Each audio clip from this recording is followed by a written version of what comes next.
Machilipatnam NH65 పక్కన కేవలం 13,000కే గజం. Sunny sands gated villas KBP developers. Akhanda 2 cinema అరిష్టాలన్నింటినీ దాటుకుని థియేటర్లలో తాండవించడానికి రెడీ అవుతుంది. ఈ నెల 12వ తేదీని నిర్మాతలు ఫిక్స్ చేసుకున్నట్టుగా సమాచారం వస్తుంది. ఇందులో నిజమెంత అన్ని అవరోధాలు తొలగిపోయినట్టేనా, ముఖ్యంగా కోర్టు ద్వారా ఎదురైనటువంటి సమస్యలన్నింటినీ పరిష్కరించుకోగలిగారా? ఈ అంశాన్ని విశ్లేషించే ప్రయత్నం చేద్దాం. మనతో పాటు సీనియర్ జర్నలిస్ట్, ఫిలిం క్రిటిక్ ప్రభు గారు ఉన్నారు. ప్రభు గారు నమస్తే. అఖండ 2 మొత్తానికి 5వ తారీఖు అనుకున్నారు, అలా డ్రాగ్ అయింది. ఒక 1 వీక్ వెనక్కి వెళ్ళింది. 12వ తారీఖు ఫిక్స్ అని చెప్పని అయితే వార్తలు వస్తున్నాయి. ఫిక్స్ అయిపోయినట్టేనా? ప్రస్తుతానికి ఇండస్ట్రీలో వినిపిస్తున్నటువంటి సమాచారం ప్రకారం, వస్తున్న సమాచారం ప్రకారం 12 రిలీజ్ అనేటువంటిది కన్ఫామ్ అయింది. అట్లా సేమ్ అలాగే 11వ తారీఖున ప్రీమియర్ షోస్ పట్టడం కూడా కన్ఫామ్ అయినట్టుగానే ప్రస్తుతానికి ఉన్నటువంటి సాధికారిక అనధికారిక సమాచారం, అనాధికారిక మరియు విశ్వసనీయ సమాచారం. ఓకే, అంటే సినిమాకి ప్రీమియర్ షోస్ కి వాటికి ఆల్రెడీ పర్మిషన్స్ తీసుకున్నారు. ఆ డేట్స్ వెళ్ళిపోయినాయి కదా, ఇప్పుడు మళ్ళీ ఏమన్నా అప్రూవల్స్ తెచ్చుకోవాలా లేదంటే ప్రొసీజర్ సరిపోతుంది? ఒకళ్ళు తెచ్చుకుంటారు. అది పెద్ద టెక్నికల్ ఇష్యూ కదా, అది పెద్ద మ్యాటర్ కదా. చాలా పెద్ద సమస్య అనుకోకుండా వచ్చి నెత్తిన పడినట్టుగా అందరూ ఫీల్ అయ్యారు. సో ఎక్కడ పరిష్కారం అయింది ఇది? ఎలా పరిష్కారం అయింది? అనుకోకుండా వచ్చి పడ్డ సమస్య. నిజంగా ఈ స్థాయి సినిమాకి ఇలాంటి ఒక పరిస్థితి ఎదుర్కోవటం అనేటువంటిది ఎవరూ ఊహించలేదు. ఎందుకంటే ఏ చిన్న చిన్నవి ఉన్నా సరే ఆ రోజుకి సరిపుచ్చుకొని ఎన్నో సినిమాలకి ల్యాబుల దగ్గర పంచాయతీలు జరుగుతూ ఉంటాయి, రిలీజ్ రోజున రకరకాల పంచాయతీలు జరుగుతూ ఉంటాయి. కానీ ఈ విధంగా ఒక ప్రతిష్టంభన ఏర్పడి రిలీజే ఆగిపోయే పరిస్థితి అనేటువంటిది ఈ స్థాయి సినిమాకి ఎప్పుడు జరగలేదు. కానీ ఇప్పుడు జరిగింది. ఏది ఏమైనా మొత్తానికి కథ సుఖాంతం అవటం మాత్రం ఆహ్వానించదగ్గ పరిణామంగా మనం చెప్పుకోవాలి. ముఖ్యంగా బాలకృష్ణ ఫ్యాన్స్ చాలా చాలా నిరాశగా గురయ్యారు. వాళ్ళకి మళ్ళీ ఒక ఆశ చిగురించినట్టుగా మనం చెప్పుకోవచ్చు. అంటే సమస్య ఇప్పుడు 28 కోట్లు బకాయిలు ఈరోస్ కంపెనీ కానీ, తర్వాత లేదు 100 కోట్ల పైనే ఉన్నాయని చాలా అంశాలు వచ్చినాయి. ఏంది పరిష్కారం అయింది ఇప్పుడు? అంటే ఈ రోజు వాళ్ళు కోర్టులో కేసు వేయటం అనేటువంటిదే మెయిన్ జరిగింది. అయితే ఈ రోజు వాళ్ళు అక్కడ చెన్నైలో కోర్టులో వేశారు. యాక్చువల్గా ఏం జరుగుతుందంటే, మామూలుగా ఇంతకు ముందు అయితే సినిమాలకి ప్రింట్లు ఉండేవి. ఆ ప్రింట్లు ల్యాబుల దగ్గర ఉండేది. ఆ ల్యాబుల దగ్గర నుంచి ఏ ఊరికి వెళ్ళే ప్రింట్లు ఆ ఊరికి వెళ్ళిపోతూ ఉంటాయి. అదొక తిరణాలాగా జరుగుతుండేది ఆ రోజుల్లో ల్యాబుల దగ్గర. ఇప్పుడేంటి, రిలీజింగ్ ఆర్డర్ అనేటువంటిది క్యూబ్లు, ఈఎఫ్ఓ వంటి వీటికి ఉంటాయి. యాక్చువల్గా కోర్టు ఆర్డర్ అనేటువంటిది వాళ్ళకి వెళ్ళాలి, నాట్ టు ద ప్రొడ్యూసర్. దీని మీద డిస్ట్రిబ్యూటర్స్, ఎగ్జిబ్యూటర్స్ ఇమీడియట్గా ఇంజక్షన్ ఆర్డర్ తెచ్చుకునే అవకాశం ఉంది.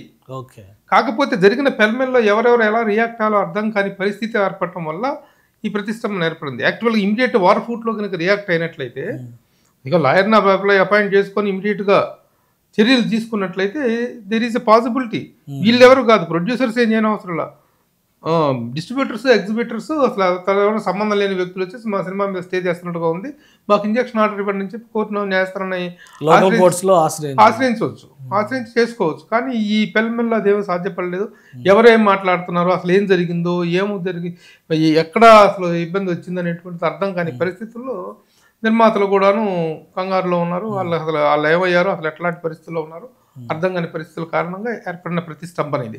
కానీ పరిష్కారంలో ఇప్పుడు ఈ ఫైనాన్షియల్ సెటిల్మెంట్ అనేది అయిపోయిందా, క్లోజ్ అయిపోయిందా లేదా ఇంకా? ఆల్మోస్ట్ ఆల్ అయిపోయినట్టే. మెయిన్గా ఈ రోజు వాళ్ళకి ఇవ్వాల్సినటువంటిది 28 కోట్ల రూపాయలు అనేటువంటిది. వాళ్ళు మాకు 28 కోట్లకు గాను 26 లక్షలు వడ్డీ అయింది. ఓకే, ఆ 26 లక్షలు మాకు అవసరం లేదు, 28 కోట్లు మా అసలు మాకు ఇచ్చేసి సెటిల్ చేసుకోవడం అని చేసినట్టు విషయం వాళ్ళు చేస్తే, దానికి హీరో బాలకృష్ణ గారు ఆయన చాలా అడ్డం పడి ఆ సమస్యను పరిష్కరించారు. ఆయన పే చేశారా లేకపోతే ఆయన పలుకుబడి ఉపయోగించారా, ఎలా చేశారో ఏం జరిగిందని తెలియదు. కానీ ఈ రోజు అనేటువంటి గండాన్ని మాత్రం హీరో గారు చొరవతో అది కొంతవరకు సాల్వ్ అయింది. ఇక మెయిన్ ప్రాబ్లమ్స్ ఫైనాన్సర్స్. ఈ సినిమాకి పేరు మోసిన 3 ఫైనాన్సర్స్ ఉన్నారు. పేర్లు చెప్పడం అవసరం కానీ 3 ఫైనాన్సర్స్. ఈ 3 ఫైనాన్సర్స్కి సెటిల్ చేయాల్సినటువంటి అవసరం ఉంది. యాక్చువల్గా సినిమా బిజినెస్ బాగా జరిగింది కానీ మరి రకరకాల కారణాల వల్ల చివరిలో లాస్ట్ డే బయ్యర్లు దాదాపు 12.5 కోట్లు కట్టాల్సిన వాళ్ళు కట్టలేదు. ఆ కట్టకపోవటం ఒక కారణం. దానివల్ల ఇక వాళ్ళని ఎందుకు కట్టలేదయ్యా అంటే, ఇది ఒక సామెత చెప్పినట్టుగా మాకు పాత ఉన్నాయి, కొంత ఓవర్ డ్యూస్ ఉన్నాయి, ఆ పాత రాబట్టుకోవటం కోసం మేము తగ్గించి కట్టామనేటువంటిది వాళ్ళ వెర్షన్. ఈ విధంగా ఇవన్నీ రకరకాలుగా ఉన్నాయి. ఇప్పుడు ప్రస్తుతానికి ఫైనాన్సర్స్ అనేటువంటి దగ్గర ఆగిపోయింది. కోర్టులు, న్యాయస్థానం అది అయిపోయింది. ఈరోజు పార్ట్ అయిపోయింది. ఇప్పుడు ఫైనాన్షియల్స్ పార్ట్ ఉంది, అది జరుగుతున్నాయి. మళ్ళా గులాలు పడుతున్నారు. ఆల్మోస్ట్ ఆల్ ఒక అండర్స్టాండింగ్ రాబట్టే 12వ తారీఖు రిలీజ్ అనేటువంటి విషయం స్పష్టంగా కనిపిస్తుంది. కానీ అధికారికంగా ఎక్కడ ప్రకటించలా, అందుకే అధికారికంగా రావడానికి ఇంకా ఉంది కదా ఇవాళ. సో ఇది సెటిల్మెంట్ అయ్యి ఇంకొక రోజు టైం తీసుకున్నారు. రేపు రావచ్చు అధికారికంగా పేపర్ పత్రికల ప్రకటన 12వ తారీఖు విడుదల అనేటువంటిది రావచ్చు. అసలు ఒక విషయం నాకు అర్థం కాలేదు, ఇది 14 రీల్స్ అనేది కంపెనీ, ఇదేమో 14 రీల్స్ ప్లస్ అని చెప్పని దాని మీద ప్రమోట్ చేశారు. 14 రీల్స్ చేసిన అప్పుకి 14 రీల్ ప్లస్ అనే కంపెనీ లైబిలిటీగా కోర్టులు ఎలా పెట్టినాయి? ఎంత కాంప్లికేటెడ్గా ఇష్యూ అవడానికి ఏమైనా స్పెసిఫిక్ రీజన్ ఏమైనా ఉందా? స్పెసిఫిక్ రీజన్ అంటే యాక్చువల్గా ఇలాంటివి చాలా సినిమా ఇండస్ట్రీలో చాలా జరుగుతుంటాయి. ఒక కంపెనీకి ఓవర్ డ్యూస్ ఉన్నప్పుడు, పాత అప్పులు ఉన్నప్పుడు కొత్త బ్యానర్ ఒకటి స్టార్ట్ చేసుకుంటారు. ఆ బ్యానర్ కాదు, ఆ బ్యానర్కి ఆ అప్పులకి మాకు సంబంధం లేదు, ఇది ఈ బ్యానరు, ఇది కొత్త బ్యానరు, దీనికి దానికి సంబంధం లేదనేటువంటిది గతంలో చాలా సినిమాల విషయంలో జరిగినటువంటిదే. అయితే ఏం చేస్తారంటే ఇలా జరిగినప్పుడు ఈ వ్యక్తులు ఎవరు తెర మీద కనిపిస్తారు, తెరచాటు నుండి నడిపిస్తారు, బ్యాక్ ఎండ్లో నడిపిస్తారు. కానీ ఈ సినిమాలో ఏమైందంటే వీళ్ళు నిర్మాతలు 14 రీల్స్ నిర్మాతలు ఏం చేశారంటే వాళ్ళే ప్రెస్ మీట్స్లో కనిపిస్తాం కానీ పార్టీ ఫంక్షన్స్లో వీటిల్లో వాళ్ళే నిర్మాతలు అనే విషయాన్ని వాళ్ళే డిక్లేర్ చేసుకోవటం వల్ల ఆ వీడియో క్లిప్పింగ్స్నే కోర్టులో సబ్మిట్ చేసి వీళ్ళే నిర్మాతలు కాబట్టి they have no way to escape అనేటువంటి పరిస్థితి వచ్చిందనేటువంటిది తెలిసింది. సో అది వీళ్ళు తెర వెనుకుండి వాళ్ళ పిల్లల పేర్లో లేదా ఎవరైనా చుట్టాల పేర్లో ఇంకేదో పేర్లో భార్యల పేర్లతో ఎవరి పేరుతోనే పెట్టుకున్నట్లయితే ఈ పరిస్థితి మిస్టేక్ కూడా మళ్ళీ వాళ్ళదే మిస్టేక్, గోపి ఆచంట వాళ్ళిద్దరు చేసిన మిస్టేక్ వాళ్ళ ఎగ్జిబిట్ కాకూడదు. అసలు ఈ ఇష్యూని ఇంకొక యాంగిల్లో చూస్తే సార్, సినిమా ఆగింది మళ్ళీ వస్తుంది ఇదంతా ఓకే, కానీ ఇలాగ లాస్ట్ మినిట్ బ్లో ఇచ్చినట్టుగా జరిగినటువంటి పరిణామాలపైన టీజీ విశ్వప్రసాద్ గారు ఫిల్మ్ ప్రొడ్యూసర్ ఆయన కూడా కామెంట్ చేశారు. చట్టాలు ఇలా చేస్తే సినిమా ఇండస్ట్రీ అసలు సినిమాలు రిలీజ్ చేయలేదు, ప్రతి ఒక్కరు ఇలాంటి బ్లాక్ మెయిల్ ట్రిక్సే వాడతారు అని చెప్పని అంటున్నారు. సో ఇదొక గుణపాఠం ఆ ఇండస్ట్రీకి, దీని నుంచి ఏం నేర్చుకోవాల్సి? డెఫినెట్గా గుణపాఠమే, మామూలు గుణపాఠం కాదు ఇది. ఎందుకంటే నేను గతంలో దీని మీద చేసినట్టు వీడియోలో కూడా స్పష్టంగా చెప్పాను, న్యాయస్థానాలు కూడాను ఒక సినిమా రిలీజ్ అవ్వటం అనేటువంటిది కళ్ళ ముందు రేపు పొద్దున్న రిలీజ్ కొన్ని కోట్ల రూపాయల ఎగ్జిబిటర్స్, డిస్ట్రిబ్యూటర్స్, ఒకళ్ళు కాదు సైకిల్ స్టాండర్డ్ దగ్గర నుంచి ఇంతమంది ఇన్వాల్వ్ అయ్యి ఇన్ని కోట్ల రూపాయల బిజినెస్ జరుగుతుంటే, ఇన్ని కోట్ల రూపాయల బుకింగ్లో దీంట్లో బుక్ మై షోలో కూడా టికెట్లు అడ్వాన్స్ టికెట్లు బుక్ అయిపోయినటువంటి ఇలాంటి తరుణంలో ఏ కారణమైనా కావచ్చు సినిమా రిలీజ్ మీద స్టే ఇవ్వకూడదు. సినిమా రిలీజ్ మీద స్టే ఇవ్వకూడదు. యాక్చువల్గా వాళ్ళకి హక్కు లేదు. వాళ్ళ కోర్టు ఆర్డర్ వెళ్తే ఎవరికి వెళ్ళాలి? కోర్టు ఆర్డరు వీళ్ళకి వెళ్ళాలి, క్యూబ్ అండ్ యూఎఫ్ఓ ఇట్లాంటి వాళ్ళకి వెళ్ళాలి, సర్వర్స్కి వెళ్ళాలి. ఆ సర్వర్స్కి వెళ్తే వాళ్ళు ఆపాలి, వాళ్ళకి కోర్టు ఆర్డర్ వచ్చింది కాబట్టి మేము ఇవ్వమని చెప్పేసి. కానీ వీళ్ళు కంగారు పడిపోయి వచ్చేసింది అని చెప్పేసి భయపడిపోయి దాన్ని ఎలా హ్యాండిల్ చేయాలో తెలియక మొత్తానికి నానా రకాలుగా ఇబ్బంది పడేటువంటి పరిస్థితిని చూసాం. సో ఇండస్ట్రీలో ఇలాంటి సమస్యలు పునరావృతం కాకుండా ఉండాలంటే ఏమైనా చర్చ జరిగిందా దానిపైన? ఇది ఎవరికి ఉన్న సమస్య వాడితే తప్ప వీటికంటూ ఒక సార్వజనీయమైనటువంటి సూత్రాలు సినిమా ఇండస్ట్రీలో ఏది ఉండదు. ఎవరి వ్యక్తిగత అనుభవాలు వాళ్ళవే తప్ప ఇది ఇలాగే ఉండాలి, ఇది ఇలాగే చేయాలి, ఇది అలా అది అనేటువంటి ఒక థంబ్ లైన్ రూల్స్ ఉండవు. కాబట్టి అవి it is personal experiences and personal ఫిలరల్ ఆఫ్ ద పీపుల్. సో మొత్తం ఎపిసోడ్లో హీరో గారు బాలకృష్ణ గారి పాత్ర, డైరెక్టర్ బోయపాటి గారి పాత్ర ఏంటి, అసలు ఇది పరిష్కరించడంలో వాళ్ళు ఇన్వాల్వ్ అయ్యారా పూర్తి స్థాయిలో? పరిష్కరించడం అంటే బాలకృష్ణ గారు హీరోస్ అనేటువంటి ఒక పెద్ద సమస్యను ఆయన ఎదుర్కొన్నారు. ఆయన దానికి ఏదో ఒక చూపించారు, డబ్బు రూపంలో ఇచ్చారో లేదా భరోసా ఇచ్చి ఆ సమస్యని గట్టిన పడేశారు. అలాగే ఇక ఈయన కూడాను హీరో డైరెక్టర్ కూడాను చేయగలిగింది ఏం లేదు, కానీ తనకు రావాల్సిన రెమ్యూనరేషన్లో ఒక పార్ట్ని వదులుకున్నారు, తగ్గించుకున్నారు అనేటువంటిది. ఎందుకంటే అంటే వీళ్ళకి ఏదో ఉన్నటువంటి రియల్ ఎస్టేట్లో ఉన్నటువంటి రిలేషన్స్ దృష్ట్యా హీరో డైరెక్టర్కి 35 కోట్లు రెమ్యూనరేషన్ రూపంలో ఇచ్చి 7 కోట్ల రూపాయలకు ఒక అపార్ట్మెంట్, ఒక పెద్ద హై రైజ్ విల్లా గేటెడ్ కమ్యూనిటీలో ఒక పెద్ద అపార్ట్మెంట్ ఇచ్చారు అనేటువంటిది. అయితే ఇప్పుడు ఆ అపార్ట్మెంట్ అనేటువంటిది ఇక ఆయన గివ్ అప్ చేశారు అనేటువంటిది ఒక టాక్ అనిపిస్తుంది. అది హీరో డైరెక్టర్ వైపు హీరో గారు ఆ విధంగా, బాలకృష్ణ గారు ఆ విధంగా ఇన్వాల్వ్ అయ్యారు అనేటువంటి. సో అంటే ఈ ఓవరాల్గా సినిమాకి సంబంధించి ఇంకో ప్రచారం ఏం జరిగిందంటే ఎవరో ఫ్యాన్స్ అడ్డుకున్నారు, రాజకీయ కారణాలు ఉన్నాయి దీని వెనకాల, ఈ పేర్లు కూడా వచ్చినాయి, దిల్ రాజు గారు, చిరంజీవి గారు వీళ్ళంతా కలిసి చేశారు వెనకాల, ఇవన్నీ చెత్త అంతా ప్రచారం. ఏంటి ఇప్పుడు వాటన్నిటికీ ఒక పరిష్కారం వచ్చేసినట్టు ఇలాంటి చెత్త ప్రచారం? ఈ చెత్తలకు సమాధానాలు చెప్పుకోవటం, వాటి గురించి ఎక్స్ప్లెయిన్స్ చెప్పడం కూడా చాలా దారుణం అనమాట. ఎందుకంటే ఎవడో చదువు సంధ్య లేని చోట ఎవడో నేను నా థియేటర్ల దగ్గర ఏదో మాట్లాడుతున్నాడు, వాళ్ళు చేశారు, వీళ్ళు చేశారు, చిరంజీవి గారు, దిల్ రాజు గారు చేశారు అని చెప్పేసి. ఇట్లాంటి సందర్భాల్లోనే ప్రతి ఒక్కరు సంయమనంగా ఉండాల్సిన అవసరం ఉంటుంది.